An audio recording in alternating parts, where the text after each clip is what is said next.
Hey everybody, in this video, we're going to be going over a deck that got me to infinite in 3 days. High Evo, let's get to it. This season was by far the hardest season. I think there might be numerous factors playing into this, but this video is going to be about how I was at level 70 for almost the entire season. And then within 3 days, I was able to get to infinite with the deck in this video. I'm going to have some gameplay. We're going to go over the deck and the graphic. But first, I want to point you to a video where I'm doing a giveaway. Link in the description below. I'm giving away a free Trash Panda offer. Share so we can give as many of these away as possible. So real talk, this season has been the hardest of any season that I've played in Marvel Snap so far. I've only been playing about 4.5 months. I've been able to make infinite each of those seasons. Cool story, Hansel. But this one, for whatever reason, has been insanely difficult. I think a big part of that is the fact that infinite players are no longer playing people below them. I think sometimes those infinite players fed cubes into the sub 100 levels to help people climb up. And as more and more of those people got to infinite, there were more people who were capable of doing like, I don't care if I win or lose, take my cubes. Now, whether that's the actual reason behind all this stuff or there's something else going on, matchmaking, etc. I know a lot of people are talking about hitting bots. I didn't. But either way, this season has been extremely difficult, and I've seen many others stating the same. I've made several high evolutionary decks that I put out graphics for. You can see some of these here. These were doing decent for me, but not until I use this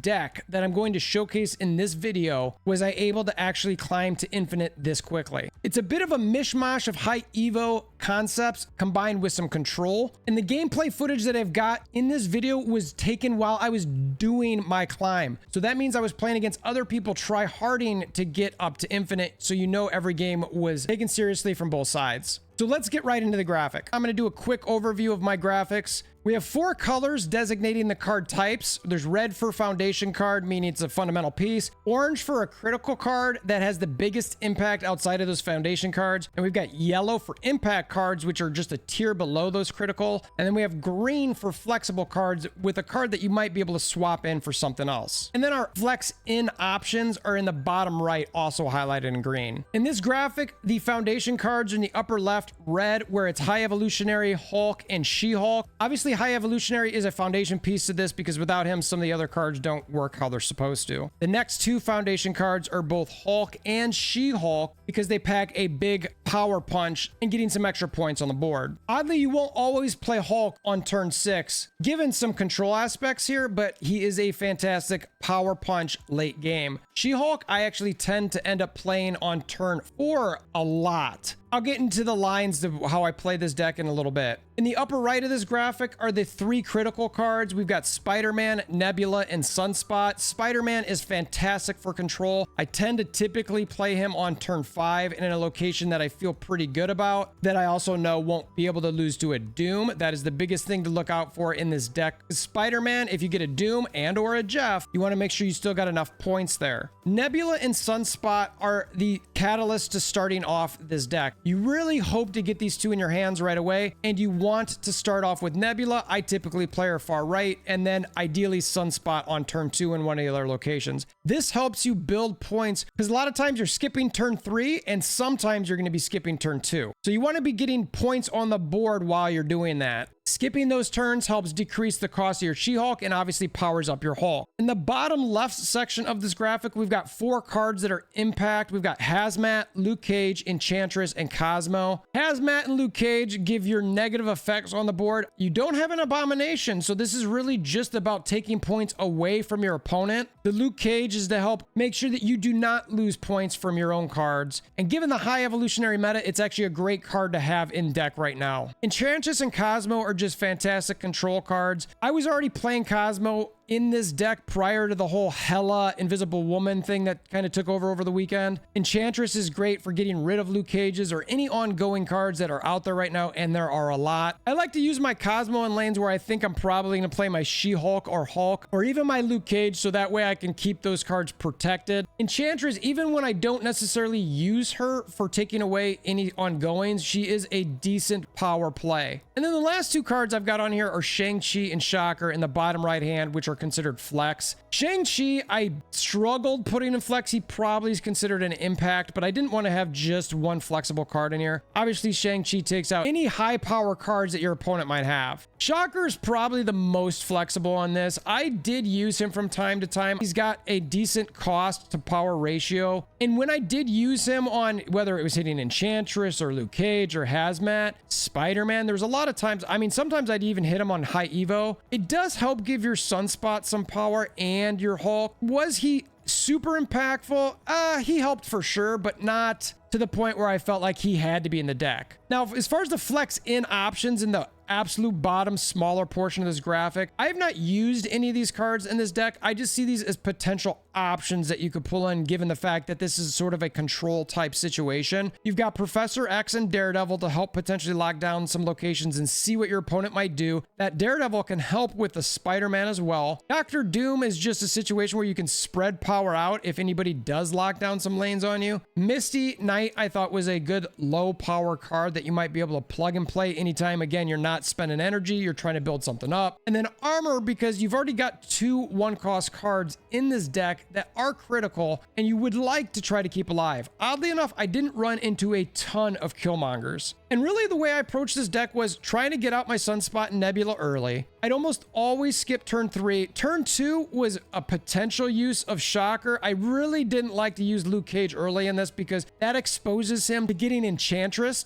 Cosmo, you've got to be really, really careful about where you play. I tried to play him a little bit late, but considering that I'd almost always play She-Hulk on turn 4, if I wasn't playing Spider-Man on turn 5, a lot of times I would be playing Cosmo. I almost never played High Evolutionary, but I think that's what most people sort of expect anytime they're playing High Evolutionary decks. I mentioned previously Spider-Man being played on turn 5 to make sure you lock in a location. There are times where I would play him on turn 4 to not allow someone to play in a certain location on turn 5. It could either be an Avengers compound where it forces an opponent to play there on turn 5, or it can be one of those locations where you cannot play there on turn 6. If I Spider-Man that location on turn 4, that means the opponent can't put any card there on turn 5 or 6. I think an argument for Hazmat dropping to flex is reasonable. I used her probably the least of the impact cards, but she was pretty effective when I was able to use her. That's pretty much it. This was the deck that got me to infinite. Again, I'll do some gameplay, so hopefully you can see some ideas and concept about how I'm playing this deck. If you got any questions, please hit up the Discord, which is in the description below. Comment below. I love talking about this stuff. I'm going to continue to put graphics out there. This deck will be on the Discord in the Wolver Decks channel.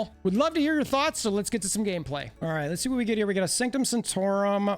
We can drop Nebula early, which is nice. We haven't been able to get many of that early on here. A DC in the middle. I mean, I could play Luke Cage, but I don't have She-Hulk anywhere. Luke Cage is getting exposed too early for potential Enchantress. Don't want to put that out there. They're still not playing. They're probably waiting to see, is this Dream Dimension? It's not. It's Hala. They could definitely try to like go there and destroy my Nebula, which would stink. Man, I don't like this at all. I don't like this at all. Wave. Interesting. All right. So this is probably a Galactus list. They're going to Doc Ock somewhere. If they Doc Ock here, they risk potentially them winning. I mean, this is a toss-up. So I want to play Cosmo or Spider-Man. I'd like to really Cosmo wherever I think their Doc Ock is going to be, potentially. And I still have my Spider-Man, but I think it's sort of a toss-up. I think they're going to try to keep jamming me up right. I mean, it's sort of a 50-50 because I don't think they care. I mean, if they lose, that's fine. They can play Galactus or something there and have the full control over the board. So I'm going to go ahead. I was wrong. So there's the, well, all right, there you go. So I don't mind that necessarily with this because while I lost my Cosmo, I'm going to go ahead and do this. Now, problem here is potentially if he Spider-Man's me, we'll see. So we're just gonna, if they don't snap, I'm gonna go for it. And hopefully they don't snap. All right, good. I win. So they're gone. I win. Bye. Thanks for playing.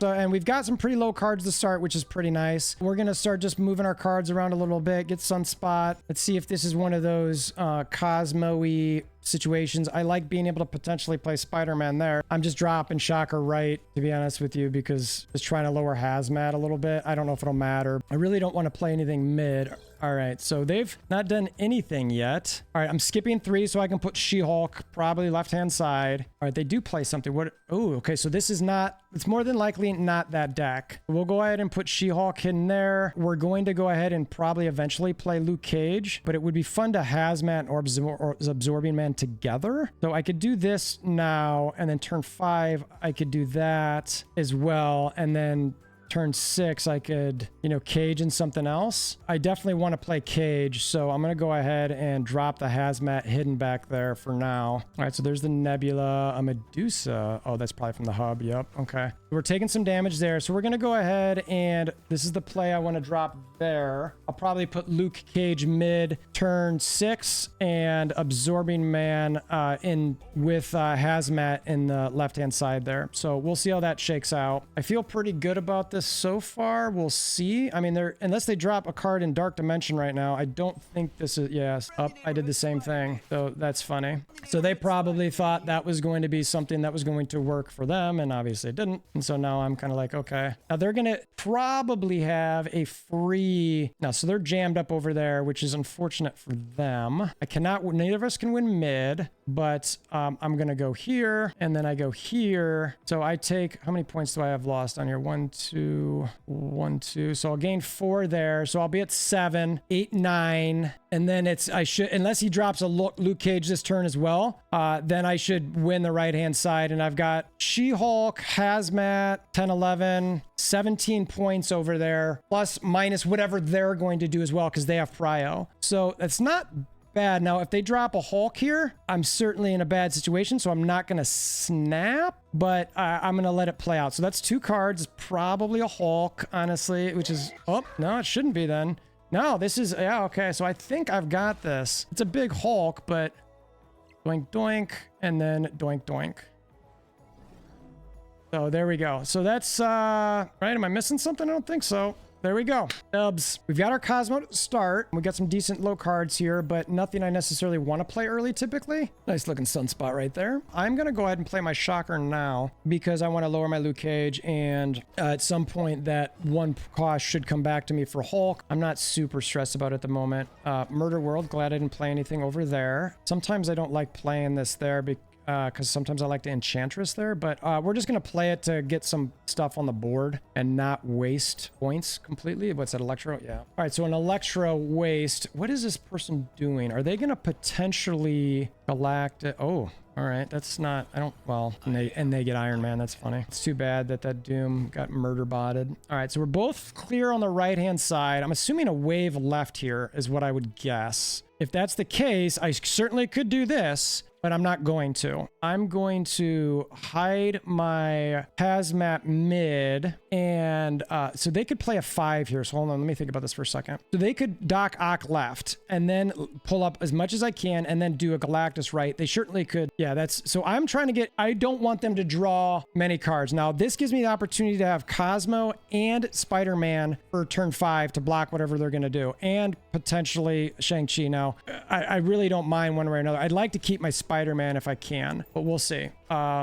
Interesting. So they played something mid. Okay, that's interesting. So we'll do that. We're going to do that. I am not certain what this person is doing. So they played potential 5-point card mid. This could be that still hidden. I don't think it's the MODOK Hela. What is this person doing? What is this person doing? I legitimately don't know. All right, so there's a Jubilee. They've got a Doom. All right, so that'll at least tie left. What are these people doing? And I've got a Luke Cage there. They've got Prio. He's going to be pretty big left. It's not worth snapping. I got to play my Hazmat here. So they have Prio, so actually my Cosmo doesn't do anything. So hold on a second here. So my Cosmo doesn't do anything here because they have Prio, but a Shang-Chi could. If they have anything big mid, I could bang that out. And then hopefully my Hazmat will knock down enough to win. I don't think they've got a Luke Cage. I'm not snapping, but I am going to play it out. So that's there. I could have. All right, that's gone. See you later. All right. So that's that. And then by Double Dino. Yeah, we get the dubs. So there you go. That was an interesting one. I wasn't sure how that was going to shake out, but either way, it was solid. I'm glad I didn't snap. So that's what I got. Again, it got me from level 70. I was lingering in this section forever this season, and I was able to climb all the way to infinite in a few days. I'm hoping to use the same deck next season if it's doing well, at least to hopefully climb quickly. We're going to have the move meta upon us. We'll see if that pushes High Evo off. Let me know what your thoughts are on this deck and this gameplay and what's going to be coming in the future. Don't forget to go check out that giveaway. Appreciate you guys making it this far. If you want to share with your aunts, uncles, nieces, nephews, grandma, grandpas, always appreciate that. And until next time, hope you have a wonderful day.